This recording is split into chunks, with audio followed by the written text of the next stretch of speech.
Hello అండి. నేను doctor Nayani, fertility expert, consultant at 49 hospitals, Karimnagar branch.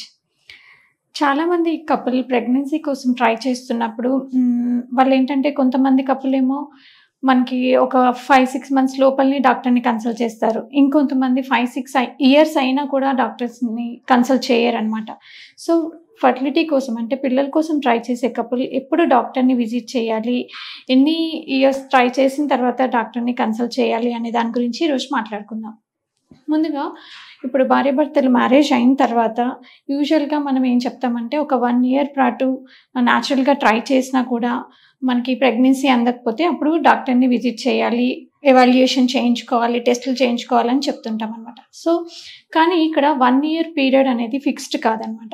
So, ఇది మారుతూ ఉంటుంది. అంటే ఇప్పుడు ఒకవేళ ఆ లేడీ యొక్క ఏజ్ అనేది 35 ఇయర్స్ కంటే ఎక్కువగా ఉంది. లేదంటే ఆ లేడీలో ఏమైనా ప్రాబ్లమ్స్ ఉన్నాయి మెన్‌స్ట్రువల్ సైకిల్‌కి సంబంధించి. అంటే పీరియడ్స్ అనేవి కరెక్ట్‌గా రావట్లేదు, ఇర్రెగ్యులర్‌గా వస్తున్నాయి. లేదంటే ఇంతకుముందు ఏమైనా సర్జరీస్ అయ్యాయో, లేదంటే ఎండోమెట్రియోసిస్ అన్న ప్రాబ్లమ్ అనేది ముందుగా ఆమెకి డయాగ్నోసిస్ అయ్యిందో, లేదంటే ఓవరీస్‌కి సంబంధించిన సర్జరీస్ అయ్యాయి. ఇలాంటి కండిషన్స్ ఉంటే మాత్రం ముందుగానే కన్సల్ట్ చేయాలనమాట. వితిన్ 6 మంత్స్‌లో కన్సల్ట్ చేయాలి. ఇలా కాకుండా న్యాచురల్‌గా అంటే వాళ్ళకి ఏ ప్రాబ్లము లేదు, సైకిల్స్ రెగ్యులర్‌గా ఉన్నాయి, అన్నీ బానే ఉన్నాయి, హెల్త్ ఇష్యూస్ ఏమీ లేవు, థైరాయిడ్‌కి సంబంధించిన సమస్యలు అలాంటివి ఏమీ లేవు అన్నప్పుడు మాత్రమే మనం 1 ఇయర్ వెయిట్ చేయాలి అని చెప్తాం. సో, వన్స్ డాక్టర్‌ని కన్సల్ట్ చేసినప్పుడు మీకు ఇనీషియల్‌గా మీకు ఏమేం టెస్టులు చేస్తారు, ఏం చేస్తారు అనే దాని గురించి చూద్దాం. సో, ఇప్పుడు ప్రెగ్నెన్సీ కోసం ట్రై చేసినప్పుడు కన్సీవ్ అవ్వట్లేదు న్యాచురల్‌గా అంటే డాక్టర్‌ని భార్యాభర్తలు ఇద్దరూ కూడా ఎళ్లి కలవాలనమాట. సో, డాక్టర్ దగ్గరికెళ్ళినప్పుడు ముందుగా మీ హిస్టరీ అంతా తీసుకుంటారు. అంటే డీటెయిల్డ్ హిస్టరీ అంటే మెన్‌స్ట్రువల్ సైకిల్, మీకు పీరియడ్స్ ఏ టైంలో వస్తున్నాయి, ఎంత ఫ్రీక్వెంట్‌గా వస్తున్నాయి, సైకిల్ లెంత్ ఎంత, డ్యూరేషన్ ఏంటి, పీరియడ్ టైంలో నొప్పి ఏమన్నా ఉందా, ఇంతకుముందు ఏమన్నా ప్రెగ్నెన్సీ వచ్చి మిస్‌క్యారేజ్ అయిందా, ఇంకా ఏమన్నా మెడికల్ ఇష్యూస్ ఉన్నాయా, థైరాయిడ్‌కి సంబంధించిన ప్రాబ్లమ్ ఉందా, లేదంటే బీపీ, షుగరు, ఆస్తమా ఇట్లా ఏమైనా auto immune diseases, joint pains ఇట్లాంటివి ఏమైనా ఉన్నాయా, ఫ్యామిలీలో ఏమైనా ప్రాబ్లమ్స్ ఉన్నాయా, తర్వాత ఇంటర్‌కోర్స్‌కి సంబంధించి ఏమైనా ప్రాబ్లమ్ ఉందా, సెక్షువల్ ఇంటర్‌కోర్స్ టైంలో పెయిన్ రావటము, ఇబ్బంది కావడం ఇలాంటి ప్రాబ్లమ్స్ ఏమన్నా ఉన్నాయా అని ఇద్దరివి కూడా డీటెయిల్‌గా హిస్టరీ తీసుకుంటారనమాట. సో, ఇద్దరి డీటెయిల్ హిస్టరీ తీసుకున్న తర్వాత మీ ఎగ్జామినేషన్ జనరల్‌గా మీ హైట్ ఎంతుంది, వెయిట్ ఎంతుంది, దీన్ని బట్టి మీ BMI అంటే ఓవర్ వెయిట్ ఏమన్నా ఉన్నారా, ఇవన్నీ కూడా చూడడం జరుగుతుంది. తర్వాత బేసిక్‌గా ఆడవారిలో చేసే టెస్ట్ ఏంటి అనంటే బేసిక్‌గా ట్రాన్స్‌వేజనల్ సోనోగ్రఫీ.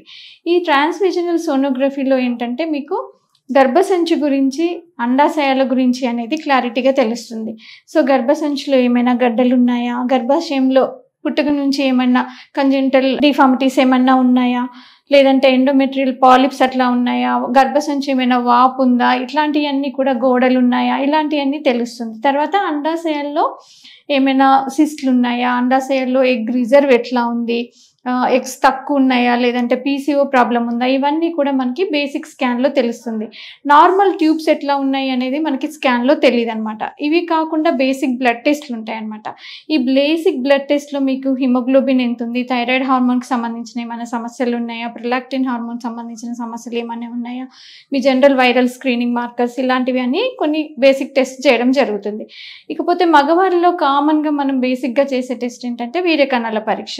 ఈ వీర్యకణాల పరీక్ష కూడా చేసేటప్పుడు అట్‌లీస్ట్ 3 to 5 డేస్ అబ్స్టినెన్స్ తర్వాత స్టెరైల్ కండిషన్స్‌లో వితిన్ ల్యాబ్‌లోనే శాంపుల్ అనేది ప్రొడ్యూస్ చేయమని చెప్తామన్నమాట.